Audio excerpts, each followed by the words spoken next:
Los vientos polares congelan el mar y la tierra durante casi todo el año. Más al sur, cerca del trópico, entre huracanes y tormentas, predominan el calor, la humedad y las lluvias. Montes, glaciares, bosques, ríos extensísimos y grandes lagos. Todo esto se encuentra en el territorio del que hoy nos ocuparemos, Norteamérica.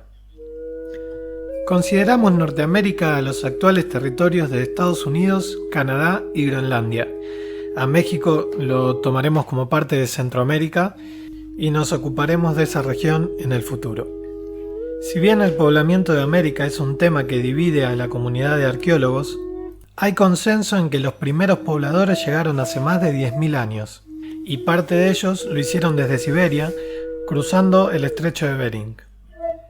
Pero hoy nos ocuparemos de los acontecimientos que explican la Norteamérica actual, así que tendremos que dar un salto enorme hasta el siglo XVI. Para ese momento los españoles dominaban el océano Atlántico e impedían la expansión de otras naciones europeas en Norteamérica. Pero a medida que los ibéricos iban perdiendo poder, aumentaba con rapidez la colonización por parte de los británicos y los franceses. Esto implicó el florecimiento del comercio de pieles en América del Norte. Para los europeos, el comercio de las pieles no era muy importante. Estaban más interesados en el oro, la plata, el azúcar y los esclavos. Así todo, la búsqueda de pieles tendría una repercusión profunda en los pueblos nativos de América del Norte y constituiría uno de los episodios más espectaculares en la historia de la expansión mercantil europea. Empecemos. Dejando de lado a los españoles, los primeros europeos en asentarse en territorio norteamericano, más específicamente en Terranova, fueron pescadores. Estos eran más bien independientes. De a poco, las playas de la costa de Terranova se convirtieron en sus campamentos regulares. Allí pasaban los veranos arreglando sus redes de pesca, ahumando y secando el pescado para poder preservarlo. Con el tiempo empezaron a cambiar su mercancía por pieles a los pueblos algonquinos que habitaban esta región. Para ese momento, y con la muerte de Felipe II en 1603, España fue perdiendo la hegemonía marítima en esta zona. Esto permitió la intensificación del comercio de pieles, que modificarían los hábitos sociales y las relaciones entre los grupos indígenas. La cosa era más o menos así. Los comerciantes pedían pieles a un grupo y le pagaban con armas de fuego y otros artefactos europeos. Estos grupos modificaban sus actividades en función del comercio para obtener más artículos. A la vez, los europeos exigían cada vez más pieles. Esto hizo que los grupos empezaran a competir por los terrenos de caza, ya que cada vez necesitaban más recursos. Ahora bien, las pieles que comerciaban venían principalmente del castor. Estas pieles se usaban, por ejemplo, en Francia, para confeccionar sombreros que simbolizaban una inclinación política o la pertenencia a una clase social. El comercio de pieles aumentó muchísimo la guerra entre las poblaciones nativas por los terrenos de caza, como habíamos dicho, y además provocó el desplazamiento de muchos de estos grupos. Además de pieles, los nativos daban a los pescadores recursos para abastecerse. Los nativos también necesitaban abastecerse a sí mismos cuando hacían las grandes incursiones de caza, así que cada vez fueron necesarios más y más recursos. Pero volvamos un poco para atrás. Los españoles estaban ocupando gran parte de Sudamérica y en 1521 derrotaron al Imperio Azteca. En 1565 fundaron la ciudad de San Agustín en la actual Florida. Así y todo, el impacto de los españoles en las poblaciones nativas del territorio que hoy nos ocupa fue más bien indirecto, principalmente por la introducción del caballo y secundariamente por las armas de fuego. Tanto el caballo como las armas de fuego permitieron una mayor eficacia en la guerra. Además, una mayor movilidad de estas poblaciones que permitió un mejor acceso a los recursos, en este caso el búfalo.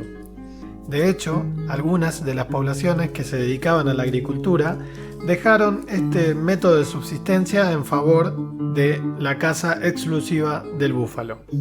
De ahí a su extinción faltaban 2 pasos. El primer establecimiento inglés fue en 1584 en Carolina del Norte.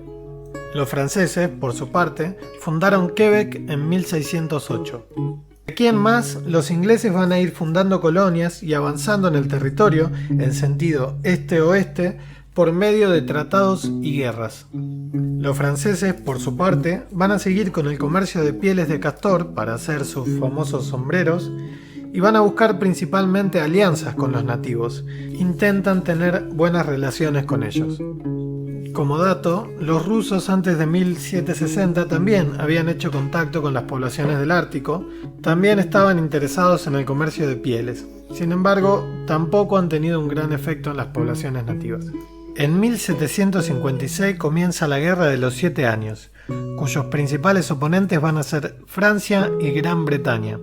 La guerra termina con el Tratado de París y salen vencedores tanto el Reino de Gran Bretaña como el Reino de Prusia, aunque este último no nos interesa.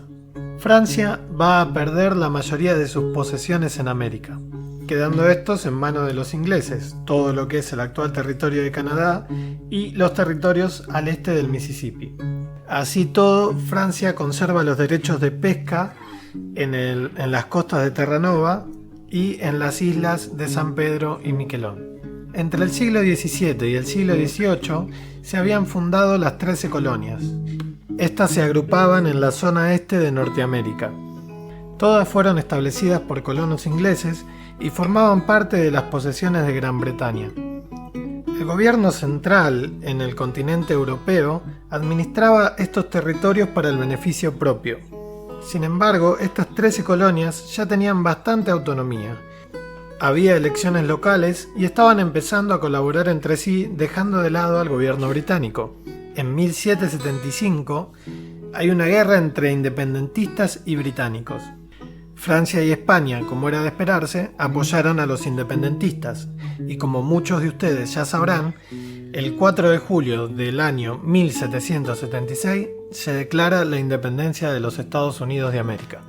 Ahora empieza una segunda etapa de la colonización, que es la colonización por parte del país naciente. La etapa del Far West. Estados Unidos se va a empezar a expandir de este a oeste, del Atlántico al Pacífico, por medio de guerras y tratados con los indígenas. Los colonos ingleses que se habían mantenido leales al Reino Unido se fueron para la zona de Canadá, principalmente lo que hoy es Ontario, y en 1867, de forma pacífica, declararon la región territorio autónomo. En 1895, en el sudoeste de lo que hoy es Estados Unidos, se rinde el jefe apache Jerónimo. Esto implica el fin de los combates en el sudoeste. Ya para entonces, la mayoría de las poblaciones indígenas estaban confinadas en reservas. Estas reservas se expandían junto con el cristianismo y la escolaridad en lengua inglesa. En 1924 en Estados Unidos se crea la Ley de Ciudadanía Indígena, que les permite votar, y en Canadá en 1948 se crea una ley similar. No hemos hecho hincapié en las enfermedades traídas por los europeos que diezmaron a la población, ya que lo tendremos en cuenta cuando analicemos los grupos nativos en su particularidad.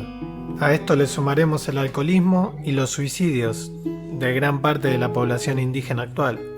Tampoco hablamos de la trata de esclavos africanos, sobre todo en el sur, que tiene consecuencias hasta hoy en día. Pero esto lo trataremos cuando hagamos la introducción al continente africano. Los efectos particulares en las distintas poblaciones de Norteamérica los iremos analizando caso por caso. Esta introducción no es exhaustiva ni pretende serlo. Es eso, una introducción, un preludio, una invitación a la curiosidad.